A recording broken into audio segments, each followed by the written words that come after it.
සුබුදෑසනක් සියලුම දෙනාට මම දේශප්‍රිය රත්නායක ශ්‍රී ලංකා නිදහස් පක්ෂ බදුල්ල දිස්ත්‍රික් සංවිධායක ඒ වගේම ශ්‍රී ලංකා නිදහස් පක්ෂ තරුණ පෙරමුණේ සම්බන්ධීකරණ ලේකම් අපේ ශ්‍රී ලංකා නිදහස් පක්ෂයේ ඔබ සියලු දෙනා සාදරයෙන් පිළිගන්නා මාධ්‍ය හිතවතුන් සියලු දෙනා ඒ වගේම අපේ ශ්‍රී ලංකා නිදහස් පක්ෂ ගොවි සංවිධානයේ ගරු සභාපතිතුමා දිසානායක මහත්මයා ඒ වගේම අපේ ශ්‍රී ලංකා නිදහස් පක්ෂ ගොවි සංවිධානයේ ගරු ලේකම්තුමා අරුණ දේශප්‍රිය මහත්මයා ඒ වගේම අපේ ශ්‍රී ලංකා නිදහස් පක්ෂ තරුණ පෙරමුණේ අපේ ජාත්‍යන්තර ලේකම්තුමා මෙන්ඩිස් මහත්මයා ඒ වගේම අපේ ගොවි සංවිධානයේ කුරුණෑගල දිස්ත්‍රික් නියෝජිත මහත්මයා අපේ ජයතිස්ස මහත්මයා මේ මාධ්‍ය සාකච්ඡාවට එකතු වෙනවා.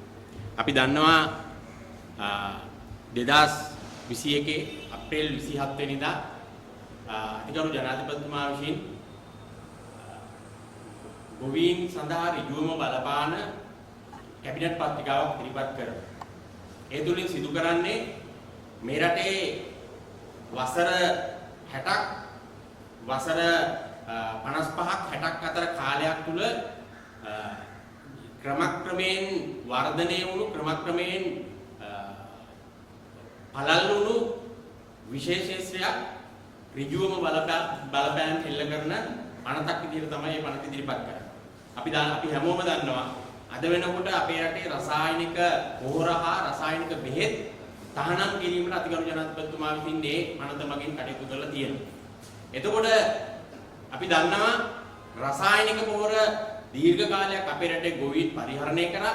අපේ රටේ ගොවීන් දීර්ඝ කාලයක් මේ රසායනික පොහොර මගින් තමන්ගේ භෝග වගාව සිදු කරා. ඒ සිදු කරපු කටයුත්ත තමයි මේ ජනාධිපතිතුමා ඒ එක දවසකින් නවත්තන්නේ. ශ්‍රී ලංකා නිදහස් පක්ෂයේ විදිහට ශ්‍රී ලංකා නිදහස් පක්ෂයේ සහ මේ රටේ සුවහසක් ගොවි ජනතාවට ආදරය කරන පක්ෂයක් විදිහට අපේ මූලිකම අරමුණ වෙන්න ඕන මේ රටේ ගොවියට තමන්ගේ භෝග වගාව තමන්ගේ අස්වැන්න ලබා ගන්න පුළුවන් පහසු හා නිවැරදි ක්‍රමවේදයක් හඳුන්වා දීම. ඒ සඳහා ශ්‍රී ලංකා නිදහස් පක්ෂයේ විදිහට අපේ කිසිම විරෝධතාවයක් නැහැ. හැබැයි අපි දන්නවා මේ රසායනික පොහොර හා රසායනික බෙහෙත් තහනම තුලින් අද වෙනකොට මේ රටේ ගොවි ජනතාවට දැවැන්ත ගැටලුවක් දැවැන්ත අර්බුදයක් නිර්මාණය කළා තියෙනවා. අපි දකින්නේ මේ ජනාධිපතිතුමා එකවරම ගත්ත තීරණය අර පැයට කිලෝමීටර 300ක් 400ක් වේගෙන් යන වාහනයක් යූටර්න් එකක් දැම්මා වගේ තමයි මේ වෙලා තියෙන්නේ. දැන් ඒ වාහනේ පෙල්ලිලා වාහනය තවමත් පෙල්ලෙනවා අපිට අනතුරේ ප්‍රබලතාවය අනතුරේ හානිය කොච්චරද කියන එක අපිට තාම හිතා ගන්න බෑ. මොකද ඒ තරම් ගැටලුවක් අද අපේ ගොවිබිම් වල විශාල ලෙස ගොඩනැගිලා තියෙනවා. මොකද අද වෙනකොට අපේ වැලිමඩ ඌවපර්ණගම බදුල්ල බණ්ඩාරවල ප්‍රදේශවල අල හදන ගොවීන්ට තමන්ගේ අල ටික හදා ගන්න පොහොර නැහැ. ඊළඟට අපි දන්නවා අනුරාධපුර පොළොන්නරුව මඩකලපුව පැත්තට යනකොට වී ගොවියට තමන්ගේ වී ටික වපුර ගන්න පොහොර ටික නැහැ. ඒක තමයි අත්ත කතාව. ආණ්ඩුවේ මහින්දානන්ද ඇමතුමාලා මොන දේවල් කිව්වත් ගොවියට අවශ්‍ය පොහොර ටික අද වෙනකොට බිමේ නැහැ. ඒක තමයි අත්ත කතාව. ඒ ගැටලුවත් එක්ක අද දැවැන්ත අර්බුදයකට අපේ ගොවි මහත්තුරුපත් වෙලා ඉන්නේ. අනිත් පැත්තට ගත්තාම මේ ගැටලුවේදී ගොවි මහත්තුරු එක පැත්තකින් දැවැන්ත ගැටලුවක ඉන්නවා. අනිත් පැත්තේ රසායනික පොහොර සහ බෙහෙත් වෙළඳාම් කරපු ඒ කණ්ඩායමක පැත්තකින් ලොකු ගැටලුවක ඉන්නවා. අනිත් පැත්තෙන් මේ සමාගම් වල සේවය කරපු සේවකයෝ දැවැන්ත ගැටලුවක ඉන්නවා. අපිට පේනවා මේ ආණ්ඩුව ගත්ත තීන්දුව සහ තීරණය එක්ක යම් මේ කාරණේ පිළිබඳව මේ ආණ්ඩුව පරිශ්‍රණයක් ඒ පිළිබඳව අධ්‍යයනයක් කරලා නෙමෙයි මේ කටයුත්ත කරේ. මොකද අපි දන්නවා වී ගොවිතැන වෙනයි. එළවලු අර්ථාපල් ගොවිතැන වෙනයි. ඊළඟට තේ අනිත් පැත්තෙන් අපරායනික භෝගයක් විදියට තේ ගත්තොත් වෙනයි. මල් ගොවිතැන වෙනයි. ඊළඟට හරිතාගාර වගාව වෙනයි. මේ වෙන ශේෂ්ත්‍රවලට එකපාර ගහපු පහර එතකොට මේ රසායනික පොහොර තහනම තුලින් අපිට විශාල ගැටලු රාශියක් මේ වෙන විට මේ උත්පාදනය වෙමින් තියෙනවා. එක පැත්තකින් පාරිභෝගිකයට එළවලු ටික මිල දී ගන්න බැරි වෙනවා තව පොඩි කාලයක් යනකොට. අනිත් පැත්තෙන් හාල් මිල ඉහළ යනවා. අනිත් පැත්තෙන් දරිද්‍රතාවය ගම්වල ගොවියගේ තියෙන ආදායම් මාර්ගය ඇහිරිලා තියෙනවා. මේ සියලු කටයුතු අද වෙනකොට වෙලා තියෙනවා. හැබැයි අපි කියන්නේ කාබනික පොහොර පිළිබඳව විරෝධයක් ගැටලුවක් කිසිම ගොවියෙක්ගෙත් නැහැ. ශ්‍රී ලංකා නිදහස් පක්ෂෙත් නැහැ. කාබනික ගොවිතැන මේ රටේ ප්‍රතිපත්තිමය වශයෙන් කාබනික ගොවිතැන දියුණු වෙන්න ඕන, කාබනික ගොවිතැන වැඩි වෙන්න ඕන, කාබනික ගොවිතැන වර්ධනය කරන්න ඕන කියන දන අපි ඉන්නවා. ඒ සම්බන්ධයෙන් අපි දන්නවා පහුගිය මෛත්‍රීපාල සිරිසේන ජනාධිපතිවරයා අපේ නායකතුමා ඉන්න වෙලාවේ ජනාධිපතිවරයා ඉන්න වෙලාවේ වසවිස සම්බන්ධයෙන් විශේෂ ජනාධිපති ව්‍යාපෘතියක් පවා සිදු කරා. එතුමා ඒ තුලින් උත්සාහ කරා මේ රට අවුරුදු 10ක් 15ක් අතර කාලයක් තුල කාබනික ගොවිතැනට මාරු කරන්න. ඒවා විවිධ හේතුන් මත නතර කරන්න වුණා. නමුත් අපි කියන්නේ මේ කාබනික ගොවිතැන නතර කරන්න කියන එක නෙමෙයි. එක පැත්තකින් එක්කෝ රසායනික පොහොර ගොවින්ට දෙන්න, එහෙම නැත්නම් කාබනික පොහොර ගොවින්ට දෙන්න. දැන් ගොවියට වෙලා තියෙන්නේ කාබනික පොහොරත් නැහැ, රසායනික පොහොරත් නැහැ. මේ නිසා අපි ඉල්ලා සිටිනවා විශේෂයෙන් ජනාධිපතිවරයාගෙන් ඉල්ලා සිටිනවා මේක දීර්ඝකාලීනව කරගෙන ගියොත් විශාල අර්බුදයකට රට යනවා. අද වෙනකොටත් අර්බුදයක් තියෙනවා. ඒ අර්බුදය දියුණු වෙනවා මේ කටයුතු තවදුරටත් පවත්වාගෙන ගියොත්. මේ කාරණේ අනිත් පැත්තට ගත්තාම අපිට තව පොඩි කාලයක් යනකොට මේ ගොවිතැන සම්බන්ධව තියෙන අපේ හැඟීම, අපේ ගොවීන්ගේ තියෙන ආදායම් මාර්ග සියල්ල ඇහිරිලා ගොවීන්ට තමන්ගේ ආදායමක් නැති වෙලා තමන්ගේ දුවදරුවා පාසලට යවා ගන්න බැරි තත්ත්වයක් උදා වෙනවා. ඒ නිසා විශේෂයෙන්ම අපි දන්නවා අනිත් කාරණා. පහුගිය කාලේ ගොවි උද්ඝෝෂණ තිබ්බා වැලිමඩ බණ්ඩාර ප්‍රදේශවල. ඒ ප්‍රදේශවල ඒ කරපු ගොවි උද්ඝෝෂණ වලට සහභාගී වුණේ අපි දන්නවා ආයේ කිසි කතාවක් නැහැ 90%ක්ම මේ පහුගිය ජනාධිපතිවරණයේ පහුගිය පාර්ලිමේන්තු මැතිවරණයේ බොහෝට්ටුවට ඡන්ද දීපු ඡන්දදායක. අපි මේ ප්‍රදේශවල නියෝජනය කරන මිනිස්සු විදිහට අපි දන්නවා අපිට කතා කරලා අපිත් හෙට යනවා මේකට වෙන විකල්පයක් නැහැ ඔබතුමාලාත් එන්නේ නැද්ද කියලා අපෙන් ඇහුවේ. ඒ නිසා ගරු ජනාධිපතිතුමා ඒ වගේම ගරු කෘෂිකර්ම අමාත්‍යතුමා ඔබ තමුන්නාන්සේලා නිවැරදි දත්ත මත නිවැරදි තොරතුරු මත කටයුතු කරන්න කියලා විශේෂයෙන්ම ඉල්ලනවා. මොකද ඒ කරපු උද්ඝෝෂණවල උඩ නැගලා කතා කරා විතරයි ඔය අනිත් පක්ෂවල නායකයෝ. ඇත්ත කතාව. ඒ හිටිය කණ්ඩායම වැඩිපුරම ඔබතුමාටත් මේ ආණ්ඩුවට ඡන්ද දීපු කණ්ඩායම. ඒක නිසා මේ ගැටලුව අර ජනතා විමුක්ති පෙරමුණට හෝ වෙනත් පක්ෂයකට තල්ලු කරලා දාලා ඒකෙන් ගැලවෙන්න හදන්න එපා. මේක සමස්ත ගොවි ජනතාවගේ ප්‍රශ්නයක්. සමස්ත ගොවියා වෙනුවෙන් මේ රටේ කතා කරන, මේ රටේ හඬ නගන, මේ රටේ කටයුතු කරන ඕනම කෙනෙකුට මේ ගොවි ගැටලුව සම්බන්ධයෙන් කතා කරන්න පුළුවන්. ඒ නිසා අපි විශේෂයෙන්ම අතිගරු ජනාධිපතිතුමාට ඒ වගේම මහින්දානන්ද ගරු කෘෂිකර්ම අමාත්‍යතුමාට ඒ වගේම රාජ්‍ය අමාත්‍ය සසින්ද්‍ර රාජපක්ෂ මැතිතුමාට කියනවා මේ ගොවීන්ගේ ගැටලුවේදී රසායනික පොහොර වලින් කාබනික පොහොර වලට මාරු වීම පිළිබඳව කිසිම ගොවියෙකුට ගැටලුවක් නැහැ. මේ රටේ කිසිම දේශපාලන පක්ෂයකටත් ගැටලුවක් තියෙනවා කියලා අපි හිතන්නේ නැහැ. හැබැයි මේ ගැටලුවේදී අර පාදනීය මහත්තයාවයි අපේ ගරුතර ස්වාමීන් වහන්සේ රතනහාමුදුරුවෝයි ඉස්සරහට දාගෙන මේ කටයුතු කරන්න හදන්න එපා. මේ කාරණේත් එක්ක ගණදිනු කරන්න ඕන. මේ කාරණේට ඍජුව මූණ දෙන කණ්ඩායමත් එක්ක. ඒ කියන්නේ ගොවියොත් එක්ක. අපි කියන්නේ ගොවියෝ දෙන්නේ තුන් දෙනෙක් ගෙනල්ලා අර ඒ නියෝජිතයා මෙහි නියෝජිතයා කියලා දාගන්න එපා. අපි කියන්නේ මේ රටේ සමස්ත ගොවියොත් එක්ක කතා කරන්න. ඔබ තමුන්නාන්සලා නියෝජනය කරන ප්‍රදේශවලත් ගොවියෝ තමයි ජීවත් වෙන්නේ. මොණරාගල ගත්තොත් මහනුවර දිස්ත්‍රික්කේ ගත්තොත් විශාල ගොවි ප්‍රමාණයක් ඉන්නවා. බදුල්ල දිස්ත්‍රික්කේ ගත්තොත් අනුරාධපුර පොළොන්නරුව අම්පාර මඩකලපුව ගත්තත් එහෙමයි. ඒ නිසා කිසිම විදිහකට මේක එක පක්ෂයකට තල්ලු කරන්න මේක එක කණ්ඩායමකට තල්ලු කරන්න හදන්න එපා. අද වෙනකොටත් ගොවියන්ට ප්‍රශ්නයක් තියෙනවා. අපි දන්නවා යම් යම් ප්‍රමාණ වලින් ගොවියන් සේවා හරහා පොහොර ලබා දෙනවා. හැබැයි ඒක නිකන් කුඹුර වටේ වෙල වටේ කරේ තියාගෙන යන්න පුළුවන් ප්‍රමාණයක් තමයි අත්‍තරම ගොවියන්ට ලබලා දෙන්නේ. මේ ප්‍රමාණය අත්‍තරම මදි. ඒක අපි දන්නවා. හැබැයි ඊළඟ කාරණේ තමයි මේ ගොවියන්ට සමහර තැන්වල අපිට නිකන් පේනවා අපි දකිනවා සමහර අමාත්‍යවරුන්ගේ මැදිහත් වීම මත නුවරඑළිය දිස්ත්‍රික්කය වගේ තැන්වල ඒ දිස්ත්‍රික්කෙට විතරක් මේ පොහොර යම් ප්‍රමාණයක් ලබා දෙනවා. එහෙම මැදිහත් වීම කරන්න එපා. මේක මුළු රටේම සමස්ත ගොවි ජනතාවට තියෙන ප්‍රශ්නයක්. සමස්තයක් විදියට අරන් මේ ප්‍රශ්නෙට උත්තර හොයනවා මිසක් කණ්ඩායම් කල්ලි තමන්ගේ හිතවත්තු තමන්ගේ පක්ෂ කට්ටිය කියලා නිකන් බෙදාගෙන හදාගෙන කරන්න හදන්න එපා.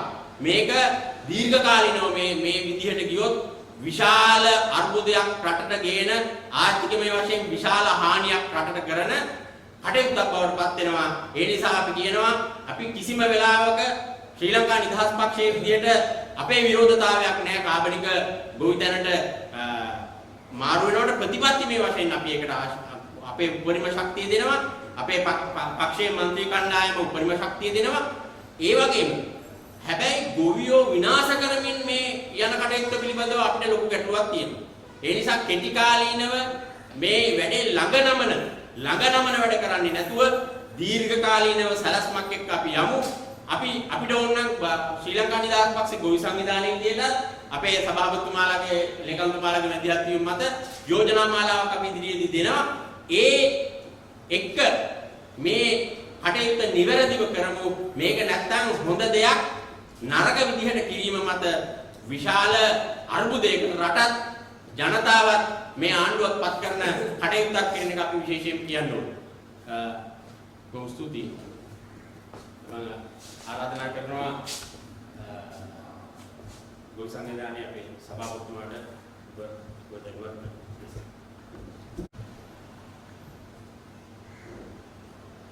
මම ශ්‍රී ලංකා නිදහස් සමර්ථන ගොවි සංවිධානයේ සභාපති ශ්‍රී ප්‍රසානායක අද මේ සාකච්ඡාවට සහභාගී වෙලා ඉන්නවා. මගේ සමර්ථ ලංකා ගොවි සම්මේලනයේ ලේකම්තුමා ඒ වගේම නුවරඑළිය දිස්ත්‍රික්කයේ බදුල්ල දිස්ත්‍රික්කයේ අලගොවින්ට ප්‍රශ්නේ අලගොවින් වැටලා තියෙන දැන් අගාධිය සම්බන්ධව සාකච්ඡා කරගන්න මේ ඒ සංවිධායකතුමා ඒ වගේම කුරුණෑගල දිස්ත්‍රික්කයේ නියුක්තතුමා ඇවිල්ලා ඉන්නවා. ඒ වගේම ජාත්‍යන්තර ගොවි සංවිධාන කටයුතු කුෂ්කාර්මික සම්බන්ධ කටයුතු නියුක්තතුමා ඇවිල්ලා ඉන්නවා.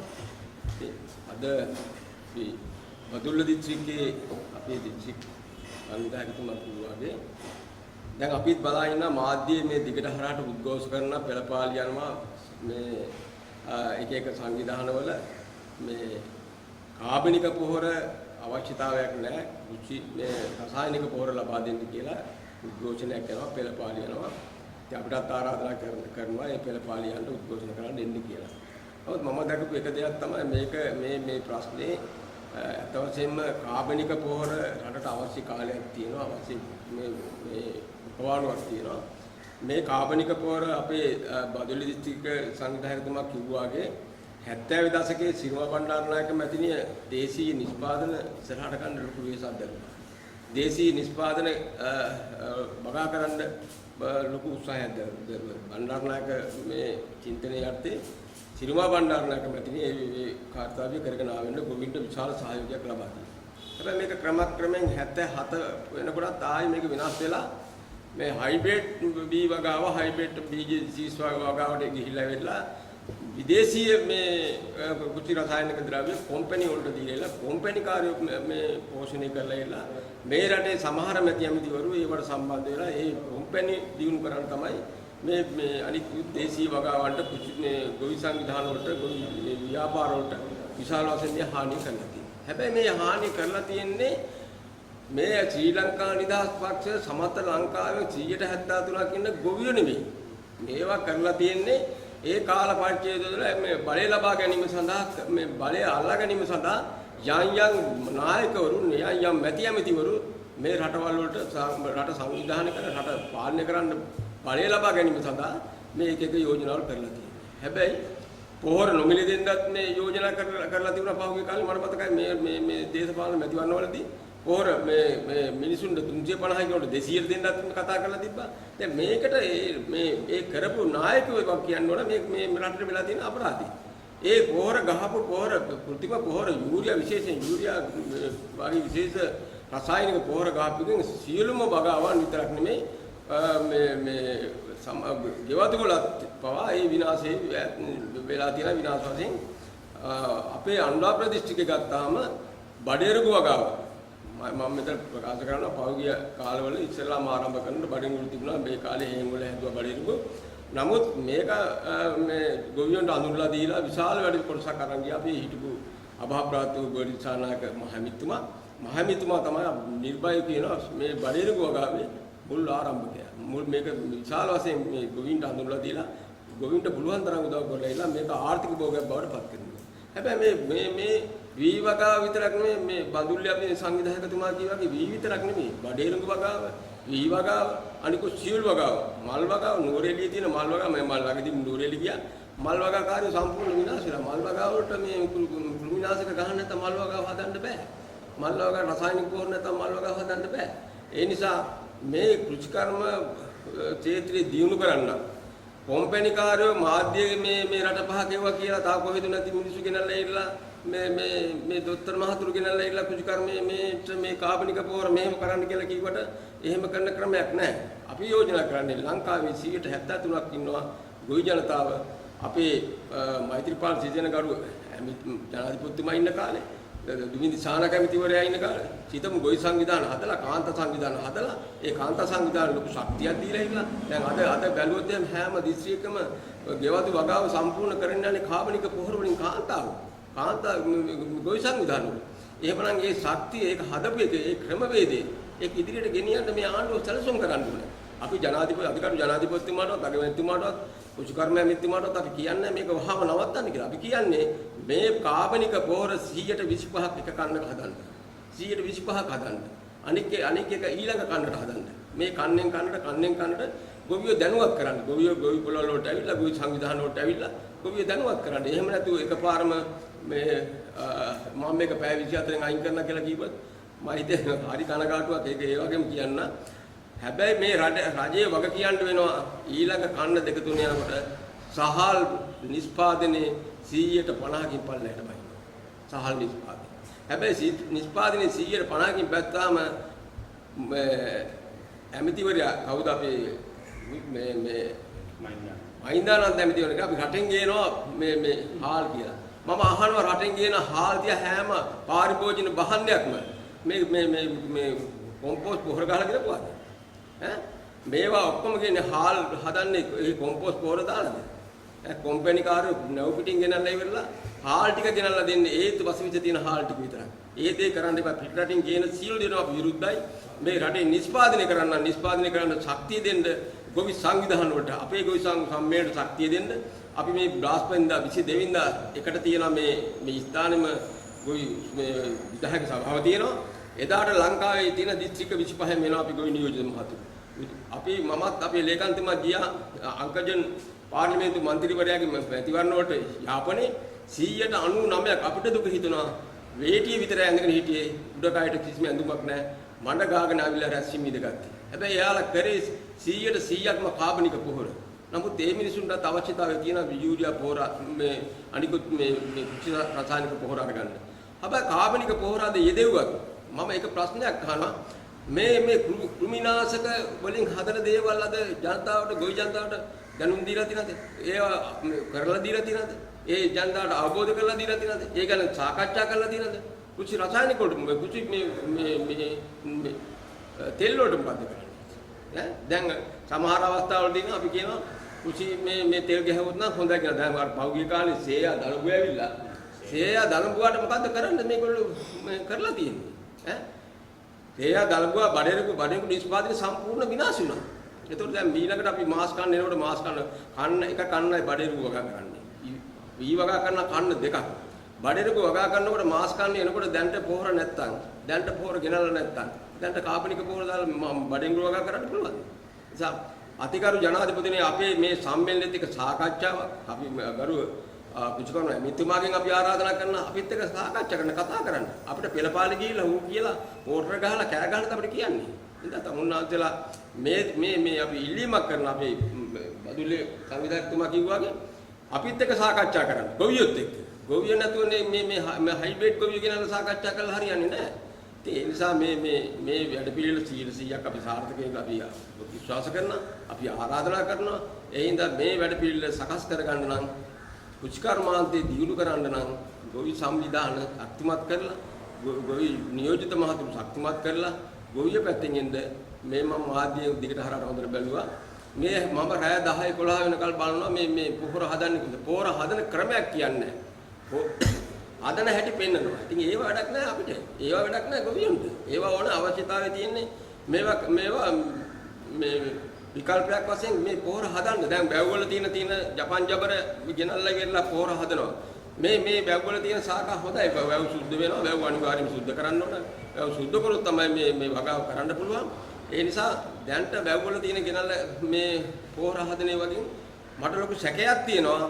මේවා කාබනික මේ යූරියා කෘත්‍රිම පොහොර ගහලා ඊට උඩ තියෙන කුඹුර වලට ගහලා තෙල් ගහලා ඒ ආපු ඒවාෙන් තමයි මේ ශාකා ඔක්කොම පෝෂණය වෙලා තියෙන්නේ. අද ගිහිල්ලා බලන්න 99%ක්ම බැව්වල ජල ජීවිත පැලැටිලා මේ පිටිනි බවට පත් වෙලා තියෙනවා. ඉතින් මේවා ගෙනල්ලා පොහොර හදලා ගොවියන්ට දෙන්න යනවා නම් ලොකු ප්‍රශ්නයක් ඇති වෙනවා. ඉතින් ඒ නිසායි මම කියන්නේ ගොවියන්ට මේවා ශක්තිමත් කරන්න ඒවා හදන්න ගොවියන්ට මේ උදව් කරන්න. ගොවියන්ට උදව් කරන්නේ නැතුව ගුරු කයිවාරු ගහලා මේ මාධ්‍ය කයිවාරු ගහලා හරියන්නේ නැහැ. නිසා මම නැවත වාරක් මම කියන්නේ මේ කාබනික පොහොර හදන්නම්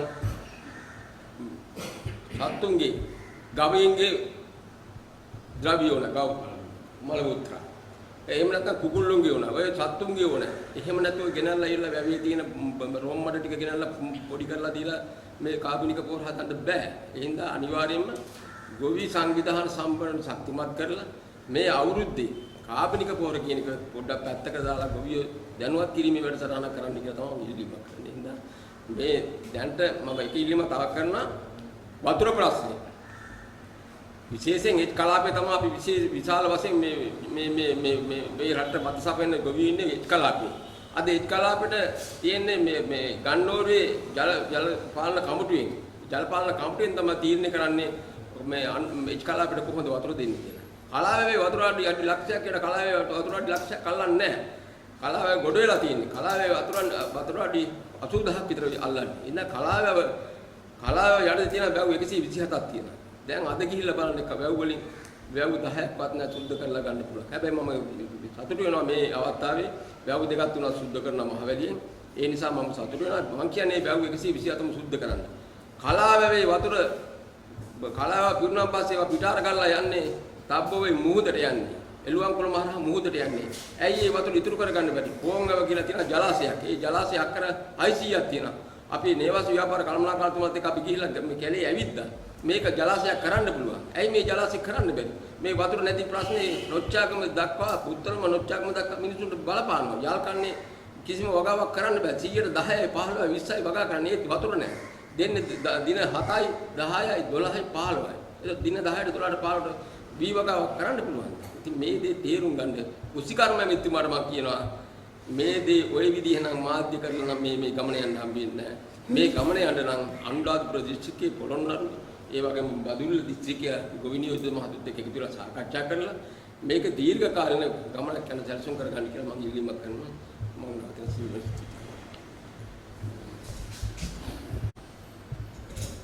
මම අරුණ දේශප්‍රිය ශ්‍රී ලංකා නිදහස් පක්ෂ ගොවි සම්මේලනයේ ප්‍රධාන ලේකම් ඒ වගේම ශ්‍රී ලංකා නිදහස් පක්ෂ තරුණ පෙරමුණේ විධායක සභික මම හිතන්නේ වර්තමානයේ වෙනකොට මේ රටේ යථාර්ථයක් බවට පත්කරන පහුගිය ආණ්ඩු පුරාම මේ රටේ කුෂ්කර්මාන්තය වෙනුවෙන් කරන්න හදපු ඒ කාබනික කුෂ්කර්මාන්ත කාබනික පොහොර භාවිතින් ගොවිතැන සිදු කිරීම සම්බන්ධයෙන් ක්‍රියා කරපු මේ වැඩ කටයුත්ත කඩිනමින් ක්‍රියාත්මක කිරීමට දරපු අසාර්ථක උත්සාහයේ ප්‍රතිඵලයක් විදිහට මම හිතන්නේ මේ රට මුළු මහත් ගොවි ජනතාවම බරපතල ගැටලුවකට මේ ආණ්ඩුව පත් කරලා තියෙනවා.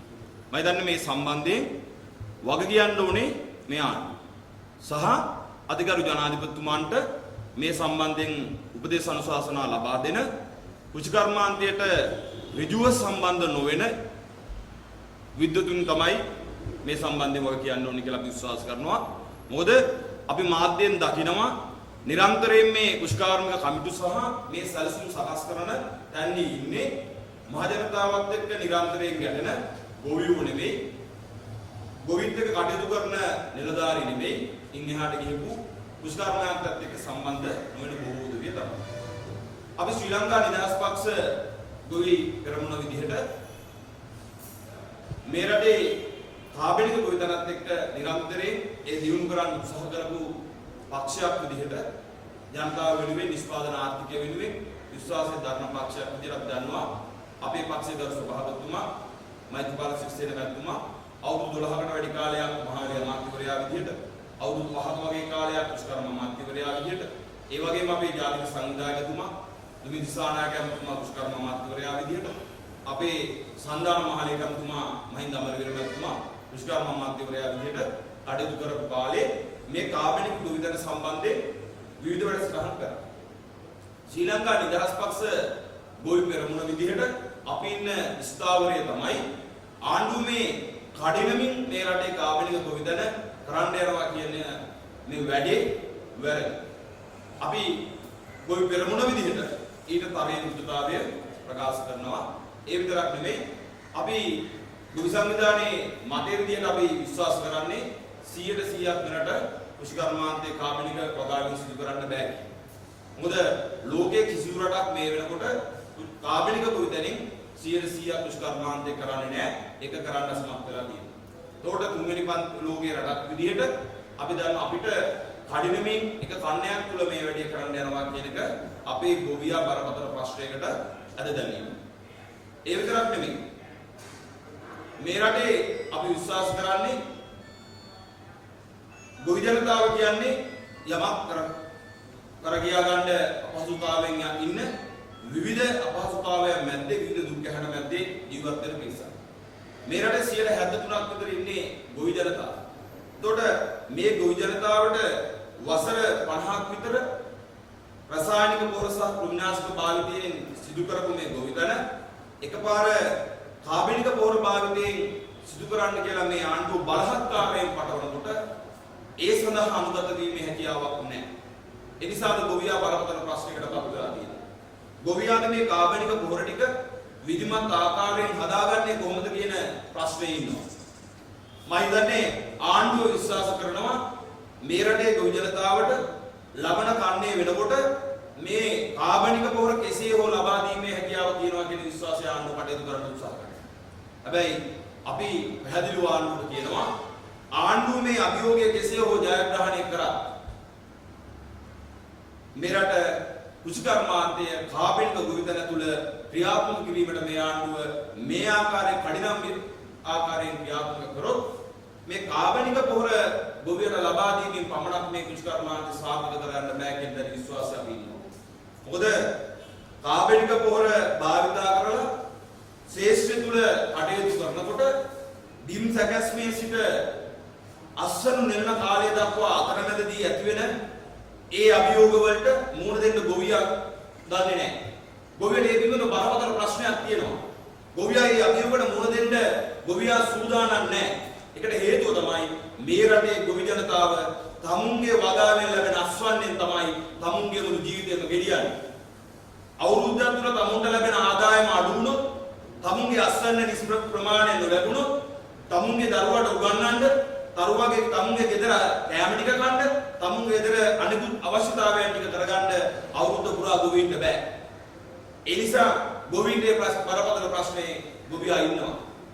ඒ නිසා ගොවියා කාබනික පොහොර වගාවට මේ වෙලාවේ යොමු වීම වෙනුවට මම හිතන්නේ විකල්ප හොයමින් මේ වෙලාවේ ඉන්නේ. ඒ නිසා මම ආණ්ඩුවට පැහැදිලිවම කියනවා බලෙන් ගොවියා තුන කාබනික ගොවිතැනට ගොවියා අද දාන උත්සාහ කිරීම තුළම නුදුරු අනාගතයේ මේ රටේ 73ක් සමස්ත ජනතාව තමුන්ගේ ජීවිකා පිළිබඳ බරපතල ප්‍රශ්නයකට මුහුණ දෙන්න සිද්ධ වෙනවා. ආණ්ඩුව කොහොමද කියන්නේ 100%ක් තමුන් මේ පොහොර ලබා දුන්නොත් මේ ගොවිතැන සාර්ථක වෙනවා කියලා. ආණ්ඩුවට කියන විශ්වාසයක් කියන්න පුළුවන්ද?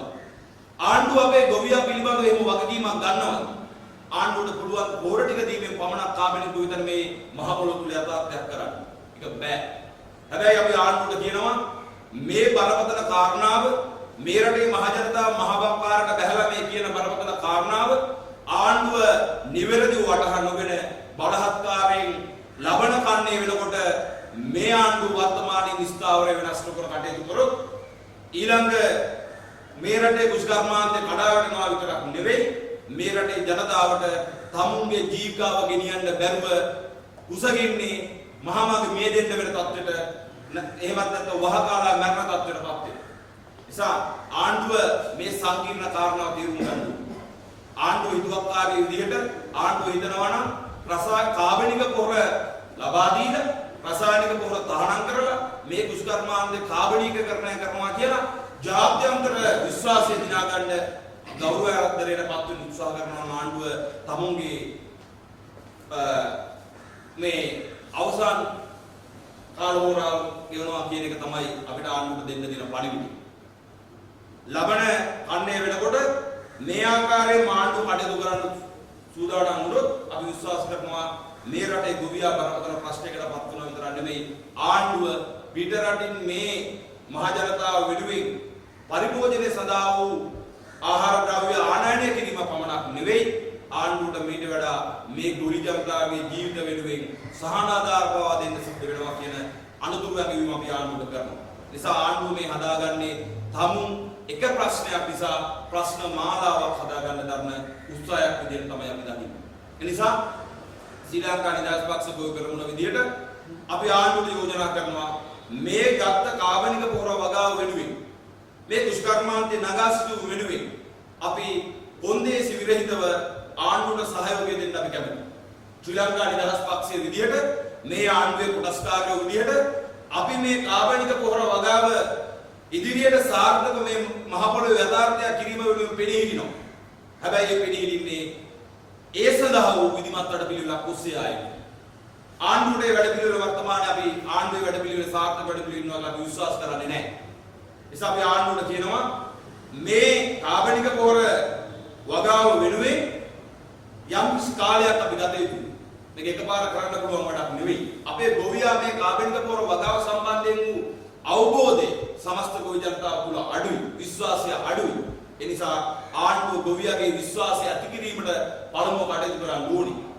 ඒ නිසා ආණ්ඩුව තමුන්ගේ රාජ්‍ය යාන්ත්‍රණය මේ සඳහා ශක්තිමත් කරන්න ඕනි. අපි දකින්නේ නැහැ ආණ්ඩුව තුළ එහෙම ශක්තිමත් රාජ්‍ය යාන්ත්‍රණයක් මේ කටයුත්ත වෙනුවෙන් විධිමත් ආකාරයෙන් ක්‍රියාත්මක වෙනවා කියලා අපි විශ්වාස කරන්නේ. අපිට එහෙම පේන්නේ නැහැ. හේතුව විවිධ අමාත්‍යාංශවලින් කාබනික පොහොර නිෂ්පාදනය කිරීම සඳහා වූ වැඩසටහන් වල යනවා. නමුත් ගොවි ජනතාව එක්ක මේක කොහොමද ක්‍රියාත්මක කරන්නේ කියන වැඩපිළිවෙල තාම හදලා නැහැ. ඒ නිසා අපි ආණ්ඩුවට කියනවා අපි මේ වගාව මේ රටේ යථාර්ථයක් බවට පත් කරන්න අපි යම් කාලයක් ගමු. අපි ගෝඨාභය රාජපක්ෂ ජනාධිපතිතුමාට පැහැදිලිව කියනවා ඔබතුමාට විශ්වාසයෙන් අපිට කියන්න පුළුවන් තව අවුරුදු 3ක් ඔබතුමාට ඉතිරි. අපි විශ්වාස කරන්නේ මේ විදිහට ගෝඨාභය රාජපක්ෂ ජනාධිපතිතුමා කටයුතු කරොත් එතුමාට තව අවුරුදු 5ක් මේ රටේ ගොවි ජනතාව ඡන්දය දෙන්න එතුමා ජයග්‍රහණය වෙන්නේ. ඒක මම ගොවි ජනතාව වෙනුවෙන් බයලත්ව අභියෝග කරලා කියනවා. ඒ නිසා ගෝඨාභය රාජපක්ෂ ජනාධිපතිතුමා හිතනවා නම් බලහත්කාරයෙන් ගොවි ජනතාවට මේක පටවල එතුමාගේ මේ අභිලාෂය ඉෂ්ට කරගන්න මේ රටේ ගොවි ජනතාව වෙතෙන් සූදානම් නැහැ. එතුමා බලයට ගේන්න මේ රටේ වැඩිපුරම ඡන්දය දුන්නේ අපේ අහිංසක ගොවි ජනතාව. අපි තමයි එතුමා බලයට ගේන්න වැඩිපුරම වේසමාංශලා කටයුතු කරපු ජනතාව. ඒ නිසා අපි යෝජනා කරනවා ආණ්ඩුවට එන්න ගොවි ජන සේවා මධ්‍යස්ථාන මට්ටමින් මේ වැඩේ අපි ක්‍රියාත්මක කරනවා. ගොවි ජන සේවා මධ්‍යස්ථානයක පවතින ඒ කන්නේ වගා කරන ලබන කන්නේ වගා කරන භූමියේ අපි 125ක් අපි තෝරගමු මේ කාබනික වගාව සඳහා. ඒ සඳහා උසිකර්ම පරිශ්‍රණ නිලධාරී කෘෂි උපදේශකවරු සහ අනෙකුත් මේ ශාස්ත්‍රීය ප්‍රවීණයෝගේ මාර්ගෝපදේශනය අපි ගොවි ජනතාවට ලබා දිය යුතුයි. ඒ විතරක් නෙමෙයි අපි ආරම්භක බිම්සකස්මේ සිට අපේ ගොවි ජනතාවට නිසි මාර්ගෝපදේශනය ලබා දිය යුතුයි. ආණ්ඩුවේ සඳහා අනිවාර්ය 100%ක් මැදිහත් විය යුතුයි. ඒ නිසා අපි ආණ්ඩුවට කියනවා ලබන මහකන්නේ සිට අපි වීගවිතර වෙනුවෙන් මේ වැඩේ පටන් ගමු. අපි ඉතා හැකි ඉක්මනින් මේ රටේ අනෙකුත් ගෝචර සේවා මධ්‍යස්ථාන එක්ක තියෙන මේ වගා කරන භූමියේ 25% මේ ආරම්භක අධීරේ මේ කටයුතු සඳහා තෝරගමු. ඒ සඳහා රාජ්‍ය යාන්ත්‍රණය අපි මීට වඩා ශක්තිමත් කරමු.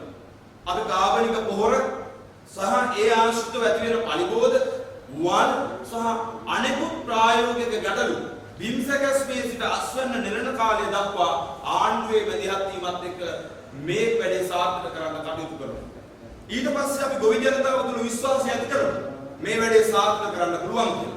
ඒ විතරක් නෙමෙයි මම යෝජනා කරනවා ආරම්භයේ හැම භෝගයක් සදාම මේ වැඩේ සාර්ථක වෙන්නේ නැහැ.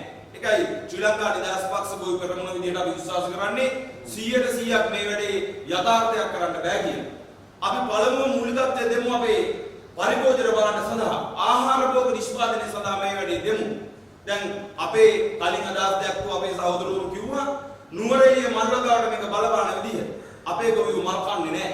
ඒ නිසා මල්වගාවේදී මලේ පැහැය, මලේ ප්‍රමාණය, මලේ ගුණාත්මකභාවය මත තමයි මේ මන සඳහා වටිනාකම වෙන්නේ. ඒ නිසා අපි විශ්වාස කරනවා ආරම්භයේ 100% වගාව සඳහා යනකොට මේ වගේ පොඩි විශේෂීතා තියෙන ගොවිතැන් කෙරෙහි අපි සහනදායී වැඩ පිළිවෙලක් විදිහට ආණ්ඩුවේ යා යුතුයි. නිසා වර්තමානයේ ආණ්ඩුවට අපි පැහැදිලිව කියනවා පොහොර කාබනික පොහොර ලබා දීමේ අභියෝගය විලක්කයක් කරගෙන යන්න එපා. ඒ තුල සමස්ත ගොවි ජනතාවගේ සමස්ත මේ රටේ දුෂ්කර්මාන්තයේ අඳුරු විවියකට දැන් යත්තා කුඩ ගොඩනැග යමින් තියෙනවා. ඉදිරි ටිකත් ඉතා ඉක්මනින් යන්න දැන් බිම සකස් වෙමින් තියෙනවා. නිසා ආණ්ඩුවට පැහැදිලිව කියනවා ආණ්ඩුවේ හැකියාව පෙන්වන්න අපේ අධිකරු ජනාධිපතිතුමාට මේ කාබනික පොහොර වගාව සාර්ථක කරලා එතුමන්ට පාස් කියන්න පුළුවන් අවස්ථාවක් තියෙනවා. ඒ තමයි තමුන්ගේ රාජ්‍ය යාන්ත්‍රණයේ මේ වැඩේ හෘදයාංගමව යථාර්ථයක් බවට මේ රටේ කරන්න ඕන නම් විධිමත් කරන්න. එතන තියෙන බරපතල ගැටලුව මේක තමයි. නිසා තමුන්ගේ රාජ්‍ය යාන්ත්‍රණය විධිමත් කරගෙන අධීර වශයෙන් මේ වැඩේ ක්‍රියාත්මක කරන්න ආණ්ඩුව කටයුතු කළ යුතුයි. එසේ නැත්නම් එහෙම කරන්නේ නැත්නම් ආණ්ඩුව හිතුවක්කාරී විදියට මේ වැඩේ කරන්න යනවනම් අපි සමස්ත ගොවි ජනතාව වෙනුවෙන් ගොවි ජනතාවගේ සුරක්ෂිතතාවය වෙනුවෙන් ශ්‍රී ලංකා නිදහස් පක්ෂ ගොවි පෙරමුණ විදියට කටයුතු කරන්න සූදානම් කියන අනුතුරු ඇගවීම අපි ආණ්ඩුවට කරනවා. අපි ආණ්ඩුවට කියනවා මේ වැඩේ අපි හොඳින් බේරගෙන ආණ්ඩුව රැකගෙන අපි අපේ ගොවි ජනතාව රැකගෙන මේ රටේ දුෂ්කර්මාන්තය රැකගෙන අපි ඉදිරියට යමු. එහෙම නැතුව ආණ්ඩුව හිතනවා නම් මේ වැඩේ අපි හිතුවක්කාරී විදියට ගොවි ජනතාව මර්ධනය කරගෙන ගොවියාගේ අරගල මර්ධනය කරගෙන ගොවියව බලහත්කාරයෙන් මේ කාබනික ගොවිතැනට යොමු කරන්න පුළුවන් කියලා ඒ වැඩේ කරන්න නම් ආණ්ඩුවට ටිකක් අමාරුයි. නිසා අපි පැහැදිලිව ආණ්ඩුවට කියනවා ගොවි ජනතාවට කම් දෙන්න.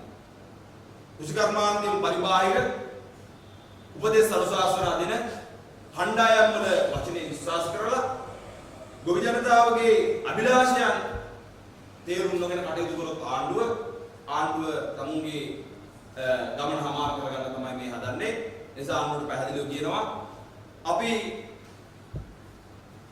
බ්‍රහස්පතින්දා අපේ සමස්ත ලංකා ගොවි සම්මේලනය පක්ෂ මූලස්ථානයට කැඳවලා තියෙනවා.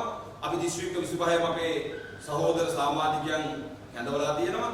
අපි ශ්‍රී ලංකා නිදහස් පක්ෂයේ විදියට කාබනික දුෂ්කර්මාන්තය කොහොමද යථාර්ථයක් කරන්නේ කියන වැඩපිළිවෙල අපේ ගරු නායකතුමා අපේ ලේකම්වරු පක්ෂ ලේකම්තුමාලා ඒ වගේම ජාතික සංවිධායකතුමා ඇතුළු පක්ෂයේ අපේ മന്ത്രി කණ්ඩායමත් එක්ක අපි සාකච්ඡා කරනවා. සාකච්ඡා කරලා අපි අපේ යෝජනාව අපේ පක්ෂ නායකතුමන් හරහා අපි ආණ්ඩුවට යොමු කිරීමට කටයුතු කරනවා.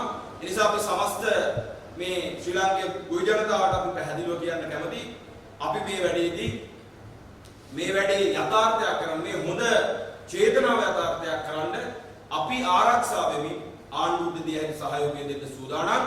ආණ්ඩුවේ සහයෝගය නිවැරදිව ලබා ගන්න සූදානම් නැත්නම් අපි බලහත්කාරයෙන් හරි අපේ ගොවි ජනතාවගේ ඒ ආරක්ෂාව වෙනුවෙන් පක්ෂයක් විදිහට මේ සටන මෙහෙවනවා. ඉදිරියට ඕනෑම මේ වෙනුවෙන් ඉදිරිපත් වන කණ්ඩායම් සමග සහයෝගයෙන් මේ අරගලයේ ජයග්‍රහණය වෙනුවෙන් කටයුතු කරන්න සූදානම්.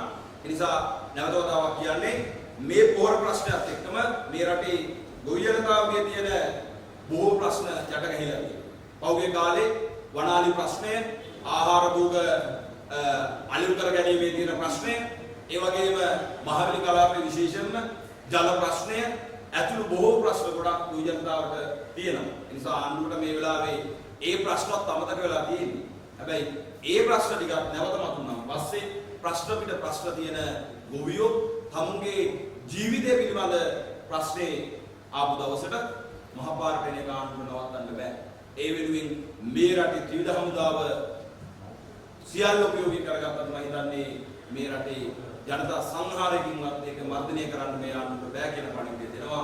මොකද ගොවි ජනතාව 73% ජීවත් වෙන්නේ ගොවිතැනින්. මේ ගොවිතැන ගොවි ජනතාවට නිවැරදිව කරගන්න අවශ්‍ය නිදහස දුන්නේ නැත්නම් ඔවුන් ඊළඟ තමුන්ගේ ජීවිතය රැකගැනීමේ අරගලයට මේ සටන් වදිනවා කියන එක ආණ්ඩුවට කියනවා. ඒ සඳහා වැඩි කාලයක් නැහැ. ඒ නිසා ආණ්ඩුව කඩිනමින් මේ සඳහා වෙනස් වීම ආණ්ඩුව ගත යුතුයි. ඒ නිසා අධිකරු ජනාධිපතිතුමාට පැහැදිලිව කියනවා ඔබතුමා ජනතාවට සවන් දෙන්න, ජනතාවත් එක්ක කටයුතු කරන්න, ජනතාවාදී වෙන්න කියන ආදරණීය ඉල්ලීම කරමින් අදහස් දක්වනවා සම්පූර්ණ.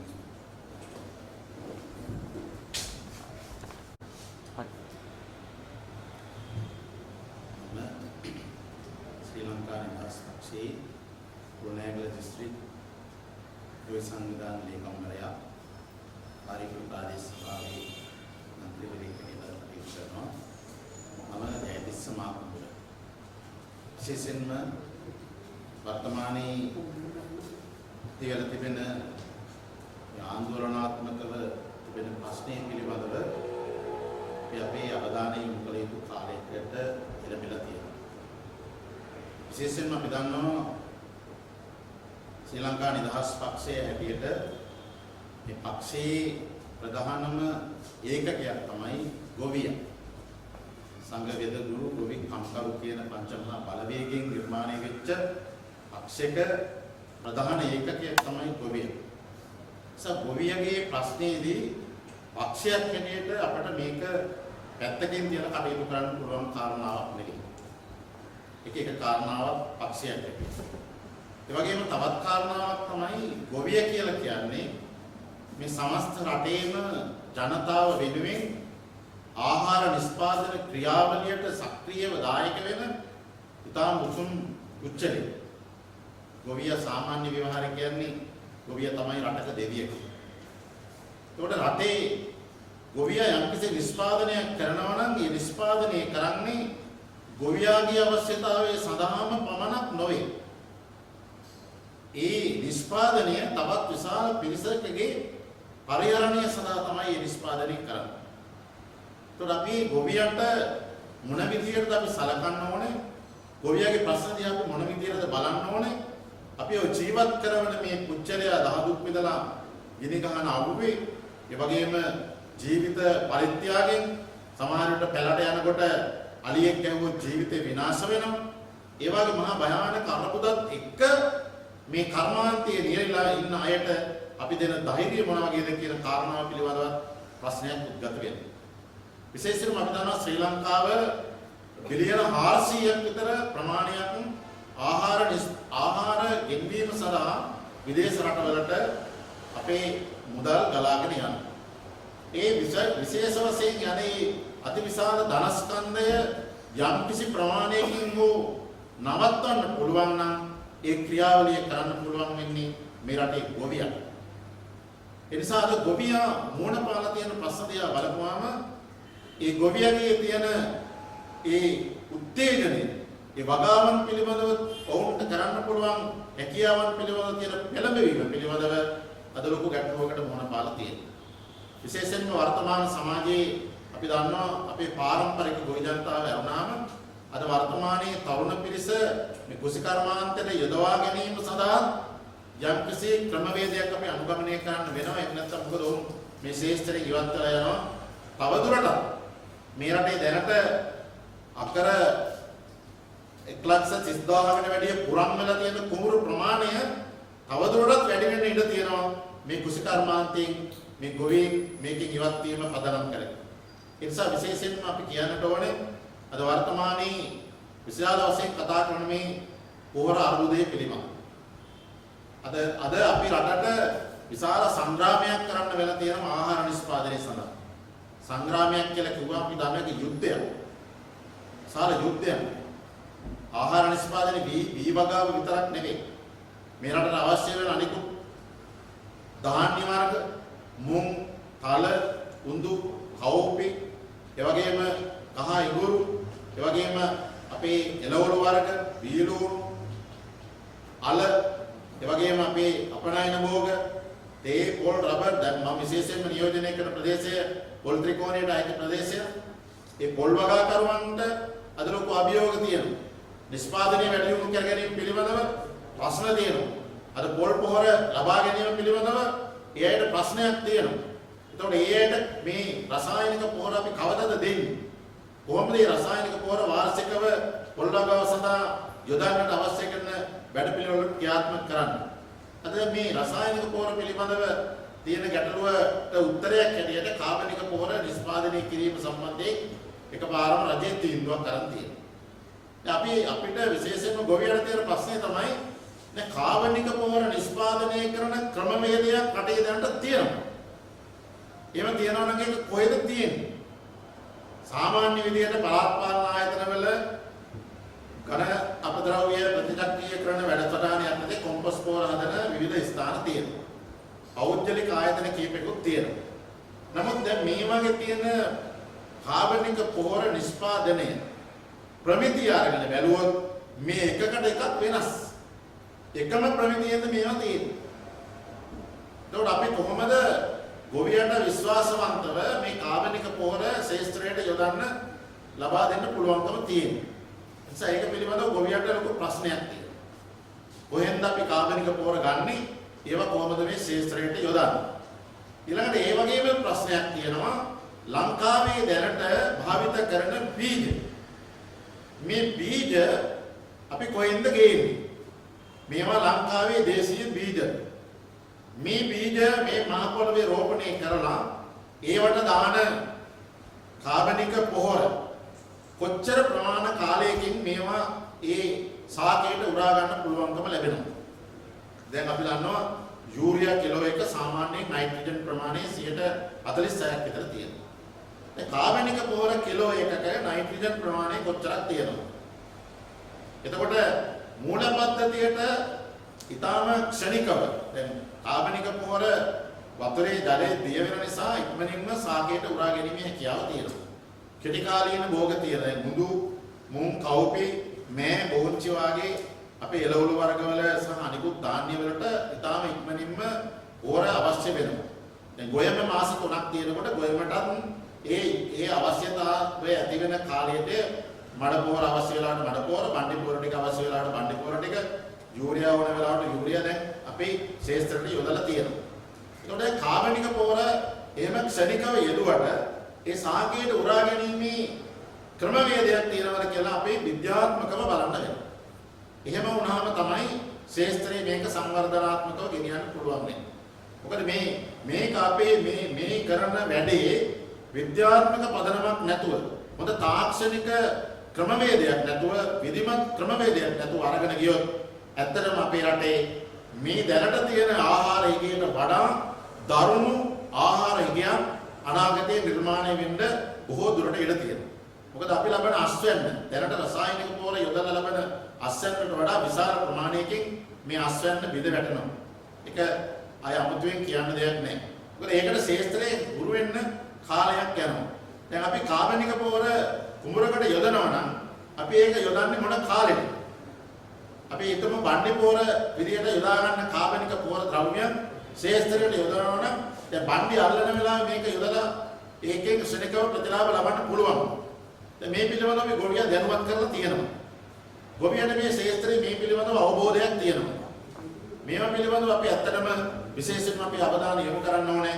මේ රසායනික පොහොර වලින් කාබනික පොහොර වලට සංක්‍රමණය වෙනකොට අපිට අත්විඳින්න සිද්ධ වෙන ක්‍රමවේදයන් පිළිබඳව සහ ඒ තුල ඇතිවෙන පාඩු ලාභ පිළිබඳව අපි ගණනයක් කරලා තියෙනවා.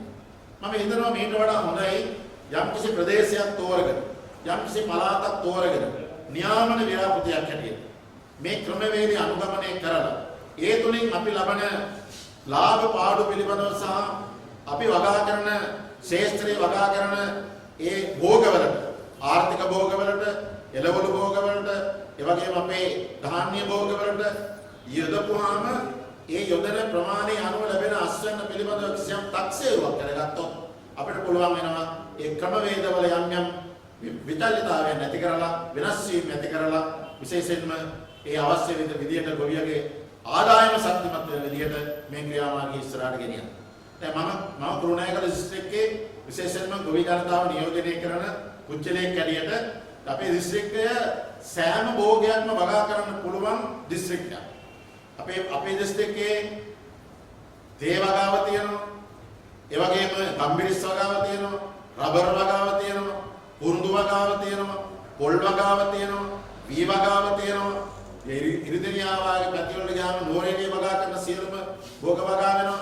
වයඹ පළාත විශේෂයෙන්ම බීලුණු, රතුළුණු ඒවා වගා වෙන නොච්චෝලේ වාගේ ප්‍රදේශවල ඒ වගේම මිරිස් වගාව අපි දන්නවා මිරිස් නිෂ්පාදනය සාමාන්‍යයෙන් අපේ රටට මෙට්‍රික් टन 60000ක් විතර අවශ්‍ය වෙනවා සාමාන්‍යයෙන් වාර්ෂිකව මිරිස් මේ පරිභෝජනය නිසා.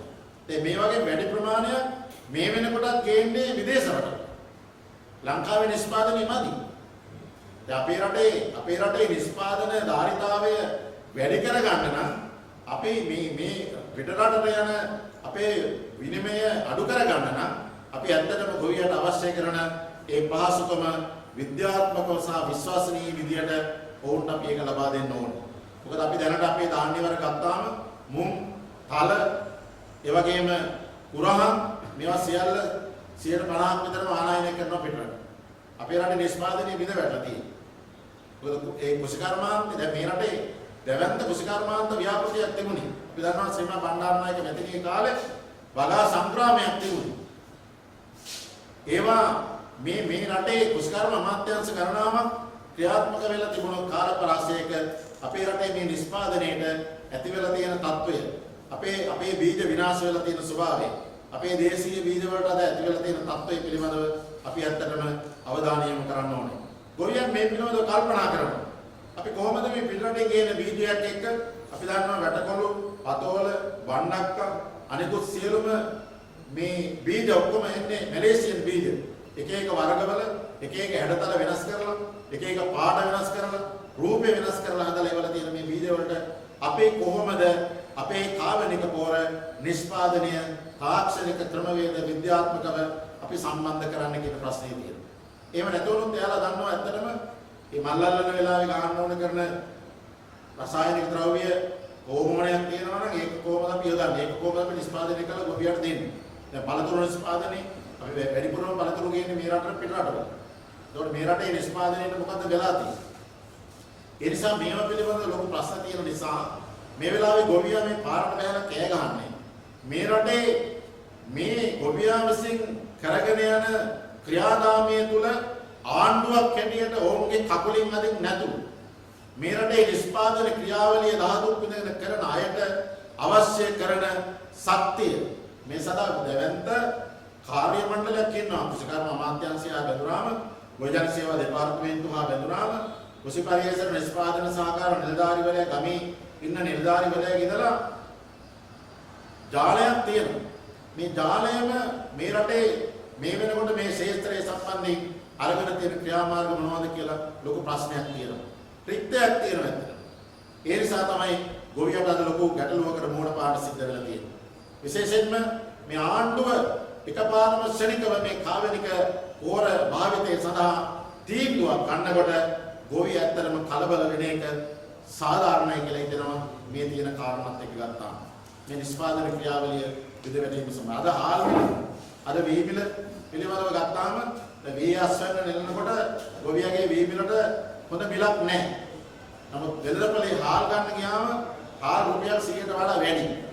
115යි 120යි එතන ගියාම තමයි තියෙන්නේ. එතකොට අපිට පේනවා විශේෂයෙන්ම ඒ නිෂ්පාදන ක්‍රියාවලිය තවදුරටත් ඉහළ යනවා. අර ගොවියගේ අස්වැන්න නෙලන වෙලාවේදී අස්වැන්න අඩු වෙනවා. හාල් මිල තවත් වැඩි වෙනවා. ඒ වගේම අනිකුත් එළවලු වල මිල වැඩි වෙනවා. අද එළවලු මිල ඇත්තටම විශාල වශයෙන් ඉහළ ගිහිල්ලා තියෙනවා.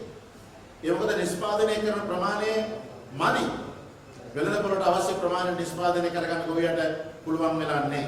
මේවා නිෂ්පාදනය කරනකොට තව අතුරු ප්‍රශ්න ඇති වෙනවා. පාරිසරික ප්‍රශ්න තියෙනවා. විශේෂයෙන්ම කාලගුණික ප්‍රශ්න ඇති වෙනවා. අධික වර්ෂාව වැඩි වුණාම අස්වැන්න විනාශ වෙනවා. ඒ වගේම භෝග විනාශ වෙනවා. ඒ නිසා ඒ සියල්ලට මුහුණ දීගෙන තමයි ගොවියා මේ රටට අවශ්‍ය කරන ආහාර නිෂ්පාදන ක්‍රියාවලිය සිදු කරන ලබන්නේ. හැබැයි මෙතනදී අපිට ප්‍රශ්නයක් තියෙන්නේ මේ නිෂ්පාදනය කරන ආහාර භුක්ති විඳින මිනිස්යාට ඒවා වසවිසෙන් තොරව නිරෝගීමත් ජීවන රටාවක් සඳහා අවශ්‍ය කරන පසුබිම සැකසෙනවද කියන කාරණාව පිළිබඳව. ඒක තමයි අපිට තියෙන වැදගත්ම කාරණා. ඒ නිසා තමයි රසායනික පොහොර අපි ඉවත් කරලා අපේ කාබනික පොහොර වලට පරිවර්තනය වෙන්න උත්සාහ කරන්නේ. මේක හොඳ ක්‍රියාවක්. මොකද අපිට වටිනවා මනුෂ්‍ය ජීවිතය. ඒ මනුෂ්‍ය ජීවිතය ආරක්ෂා කර ගැනීම සඳහා කාබනික පොහොර භාවිතයට පමණක් එළඹීමේ විවීම තුලින් නිර්මාණය කරගන්න පුළුවන්. ඒතකොට මේවට යොදන රසායනික ද්‍රව්‍ය නැත්නම් වල්නාශක ඒ වගේම කෘමිනාශක පිළිබඳව අපි ගන්න ක්‍රියාමාර්ග මොකක්ද? කුඹුරක දැන් සාමාන්‍යයෙන් අපි කියමුකෝ කීඩය වුණා කියලා. කීඩය වුණාම අපිට අපේ පැත්තෙන් කරන්න පුළුවන් කාබනික වගාව සංවර්ධනය කරන පැත්තෙන් කරන්න පුළුවන් ක්‍රමවේදය මොකක්ද? ඒක නවත්ත ගන්න පුළුවන් ක්‍රමවේදය මොකක්ද?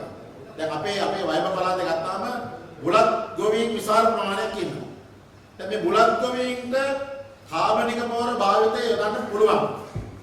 මොකද බුලත් වගාව බොහොම අරපරිස්සමෙන් කරන්න ඕනේ වගාවක්. ඒකට සාමාන්‍යයෙන් වෙනත් දෙයක් සම්බන්ධ වුණොත් එහෙම බුලත් වගාව විනාශ වෙනවා. බුලත් රෝගය ඇති වෙනවා. සාමාන්‍යයෙන් බුලත් වගා කරන ගොවියෙක් පොල් තෙල් ටිකක්වත් ගාගෙන බුලත් කොටුවට යන්නේ නැහැ. ඒක නිකන් ලොකු ඇවතුම් පැවතුම් ඇතුව කරන වගාවක්.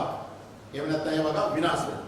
දැන් කාබනික පොහොර බුලත් වගාවට එහෙම යොදන්න කිව්වොත් ඇත්ත වශයෙන්ම කිසිම බුලත් වගා කරන ගොවියෙක් කාබනික පොහොර තමන්ගේ ශේෂ්ත්‍රයට යොදන්න කැමති වෙන්නේ නැහැ.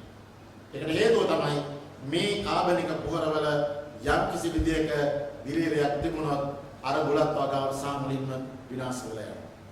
සාමුලින්ම විනාශ වෙලා යනවා. බුලත් වගාවෙන් අඩට යම් කිසි අපනයනය කිරීම තුළින් ආදායමක් උපයනවා.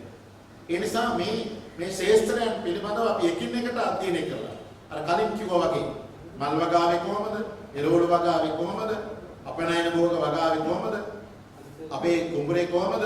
බඩේරු වගාවේ අපේ නිෂ්පාදනය වැඩි කරගන්නකොට යොදන්න ඕන ක්‍රමවේදය කොහොමද කියලා මේ ශේෂ්ත්‍රයන් පිළිබඳව අපි විශේෂයෙන්ම විද්‍යාත්මක පදනමකින් පරිශ්‍රණයක් කරලා අවබෝධ කරගත යුතු වෙනවා. මෙන්න මේ ක්‍රමවේදයට තමයි කාබනික පොහොර මෙතෙන්ට දාන්න පුළුවන් වෙන්නේ. එහෙම නැත්නම් මේකට සංකලනයක් හැටියට රසායනික පොහොරත් යම් කිසි ප්‍රමාණයකට අපේ එකතු කළ යුතුයි කියන පදනමකට අපිට එන්න වෙනවා. එහෙම ඇති කරගෙන තමයි ගොවියට කියන්න ඕනේ ඔබේ අස්වැන්න මෙන්න මේ ක්‍රමයේ තුල වැඩි වෙනවා. මෙන්න මේක තමයි පොහොර යොදන රටාව.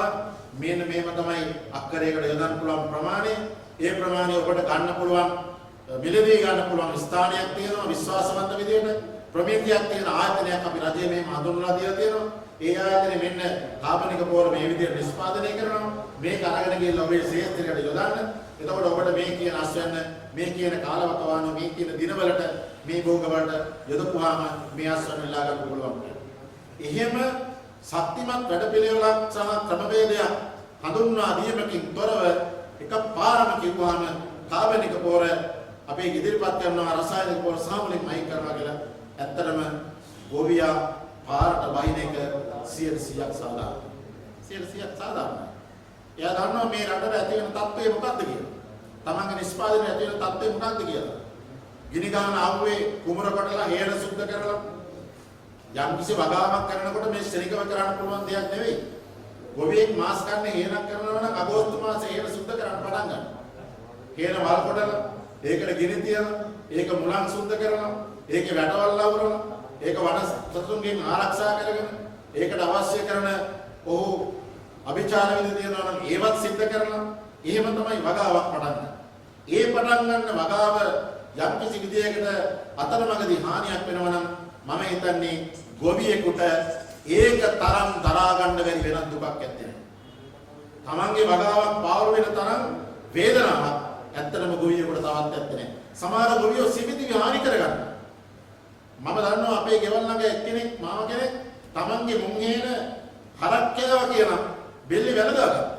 උදේ ගිහිල්ලා බලනකොට මුංගේන හරක් කාලා දරා ගන්න බැරුව ගියා. ගොවියගේ ස්වභාවය ඒකයි. ඒ නිසා අපි දන්නවා ඔය පහුගිය කාලේ ගොවියෝ වසබිවුණා කියලා පත්තරවල වාර්තා වුණ මාධ්‍යවල. ඒ හේතුව තමයි තමන්ගේ වගාවක් මාංශයෙන් හදපු වගාවක් විනාශ වෙන එක තරම් ගොවියෙකුට දරා ගන්න බැරි වෙනත් දුකක් ඇත්තේ නැහැ. ඔය තරම් බොහොම ගෞරවාන්විත විදියට තමයි මේ වගාවක් නිර්මාණය කරලා ඒ අස්වැන්න තමන් භුක්ති විඳින ගමන් තමන්ගේ අමුදරුවන් පෝෂණය කරන ගමන් තමන්ගේ කුටුම්බයට අවශ්‍ය කරන ප්‍රමාණය කබඩා කරගන්න ගමන් රටේ අවශ්‍යතාවයේ තියෙන රටේ අනිකුත් පරිභෝජනය සඳහා අවශ්‍ය කරන දේ මුදා හැරීමට කටයුතු කරන්න. ඒ සඳහා තමයි අපි යාට බෙලක් නියම කරලා දෙන්නේ. ඒ නිසා මේ ක්‍රමවේදය පිළිබඳව මේ රටේ පාලකයන් මේ රට පාලනය කිරීම සඳහා වගකීමක් බාරගත්ත නායකයන් 69 ලක්ෂයක් ඡන්දය දීලා විශ්වාසවන්තව ගොඩනගාගත්ත මේ පාලනය විසින් අපි ඉතාමත්ම ගෞරවයෙන් මතක් කරනවා මේ රටේ සුවහසක් ගොවි ජනතාවගේ අවශ්‍යතාවය සහ සිතගියාව සහ බලාපොරොත්තු සුන් නොවන විදියට කටයුතු කිරීමේ වගකීමක් මේ ආණ්ඩුවට තියෙනවා. මේ වගකීමෙන් නිදහස් වෙන්න පුළුවන් කමක් නැහැ. මේ ගොවියා ළඟ තිබුණු පරමාධිපත්‍ය බලය ඔවුන් කිසියම් දවසකදී මේ රටේ පාලකයන්ට ලබා දීලා තියෙන නිසා ඒ ලබා දීලා තියෙන බලය තුලින් ගොවියා පරිපීඩනයට පත් කරනවා නම් විනාශ කරනවා නම් අපේ ශස්‍ය ධාන්‍ය වර්ග ටික විනාශ වෙන දරට කටයුතු කරනවා නම් ඇත්තරම එවැනි පාලනයක් මේ රටට අවශ්‍ය නැtei කියන කාරණාව ගොවියා විසින් තීන්දුව කරනවා. එදාට අපිට සියලු දෙනාට මේ සියල්ල දාලා යන්න වෙනවා. ඒ නිසා එවැනි පරිසරයක් මේ රටේ ඇති නොකර මේ රටේ ගොවියා මේ රටේ දෙවිය හැටියට සලකනවා. මේ රටේ ආරක්ෂකයෝ හැටියට සලකනවා. මේ රටේ අපිව ජීවත් කරවන උතුම් මිනිස්සු හැටියට සලකලා මේ උතුම් මිනිස්සුන්ගේ සිතගියාවන් පිළිබඳව ඉතාම කාරුණිකව සහ මානසික මානව දයාවෙන් කල්පනා කරලා බලලා බොන් මේ නගන හඬේ අර්ථය යථාර්ථය කුමක්ද කියලා බලලා කටයුතු කරනවා නම් මම හිතන්නේ ඒක තමයි නිවැරදි බුද්ධිමත් පාලකයෝ වගේ කියන්නේ. මේ කිසියම් සීත කාමරවල ඉඳලා කටයුතු කරන කිසියම් නිලධාරි පිරිසකගේ යෝජනාවක් එකපාරම කරපින්නක නැවෙන්න මේක මේ මහපොළවේ යථාර්ථයක් කරන්න හැදුවට ඒක ප්‍රායෝගික නෑ. ප්‍රායෝගික වැඩක් වෙන්නේ නෑ. ප්‍රායෝගික වැඩක් වෙන්න නම් අපි කිසියම් නියාමන වැඩපිළිවෙලකට ගෙහෙලා ඒ තුළින් හඳුනාගත්ත අඩුපාඩු සහ දුර්වලතා ඒ වගේම ඒ තුළින් ලබාගත් වාසි පිළිබඳව අපි අපේ ගොවියා දැනුවත් කළ යුතු වෙනවා. එහෙම කරලා තමයි මේ වැඩපිළිවෙලට යන්න වෙන්නේ. ඒ නිසා මේ රටේ කෘෂිකර්මාන්තය සඳහා ඇමතිවරු ගණනාවක් ඉන්නවා. ඒ සියලුම ඇමතිවරු අපි විශේෂයෙන් මතක් කරනවා. ඒ වගේම මේ රටේ අතිගරු ජනාධිපතිතුමාට අපි විශේෂයෙන් මතක් කරනවා. මේ රටේ ගරු අග්‍රාමාත්‍යතුමාට අපි විශේෂයෙන් මතක් කරනවා. මේ ගොවියා මේ නගන හඬට පොදින් සමන් දීලා මේ පිළිබඳව ඉතාමත්ම සියුම්ව විද්‍යාත්මකව ඇහුම්කම් දීලා නිකන් වාක් ප්‍රලාප වලට නැතුව සම්බන්ධ නොවි මේ කියන තර්කානුකූල ක්‍රියාමාර්ගය පිළිබඳව ගොවියා මේ කියන්නේ කුමක්ද කියලා හඳුනාගෙන ඒ අවශ්‍ය පියවරට ක්‍රමානුකූලව වාර්ෂිකව සම්බන්ධ වුණොත් මම හිතන්නේ අපි මේ බලාපොරොත්තු වෙන ගමන සාර්ථක වෙන්න පුළුවන්. ඒක තමයි මම හිතන්නේ මේ රටේ ගොවියාගේ ඉලක්කය. ගොවියෝ පොර ඉල්ලන්නේ නැහැ. පොර නොමිල දෙනවා කියලා කිව්වේ ආණ්ඩුව. ගොවියෝ කියන්නේ තමන්ගේ ක්ෂේත්‍රයට අපිට සල්ලි වලට හරි අරගෙන මේ වැඩේ කරගන්න පුළුවන් විදිහට වෙළඳ පොලේ පොර තියනවා නම් අපි ආණ්ඩුවට බනින්නේ නැහැ. ඒ නිසා මිනිස්සු ඉල්ලන්නේ නොමිල දෙයක් නෙවෙයි. මිනිස්සු ඉල්ලන්නේ මිනිස්සුන්ගේ ක්ෂේත්‍රය සාර්ථකව ප්‍රතිඵල ලබා ගන්න පුළුවන් ක්‍රමවේදය. අන්නේ ක්‍රමවේදය දෙන්න අපි ශක්තිමත් වෙන්න ඕනේ. අපි පොහොසත් වෙන්න ඕනේ. අපි වැඩ පිළිවෙලක් හදන්න ඕනේ. අපි ඒ සඳහා දීර්ඝකාලීන ප්‍රතිපත්තිමය ක්‍රියාමාර්ගයකට අනුගමනය කරන්න ඕනේ. මේවා සමහරවිට කාලෙන් කාලට වෙනස් වුණොත් එහෙම ආයෙත් අතරමඟ ගොවි ඇදගෙන වැඩනවා. ඒ නිසා මේක දීර්ඝකාලීනව ශක්තිමත් වෙන වැඩ පිළිවෙලක් හැටියට මේක ප්‍රතිපත්ති ජාතික ප්‍රතිපත්තියක් හැටියට ක්‍රියාත්මක කරනවා නම් තමයි මම හිතන්නේ ඒක වඩාත්ම ඵලදායී වෙන්නේ. ඒක තමයි ශ්‍රී ලංකා නිදහස් පක්ෂය හැටියට ගොවියන්ගේ හඬක් තියෙන පක්ෂයක් හැටියට මේ ගොවි ජනතාවගෙන් ගොඩනැගිච්ච පක්ෂයක් හැටියට ශ්‍රී ලංකා නිදහස් පක්ෂය ගෞරවයෙන් මතක් කරන්නේ මේ රටේ වර්තමාන පාලකයන්. සුපියුම්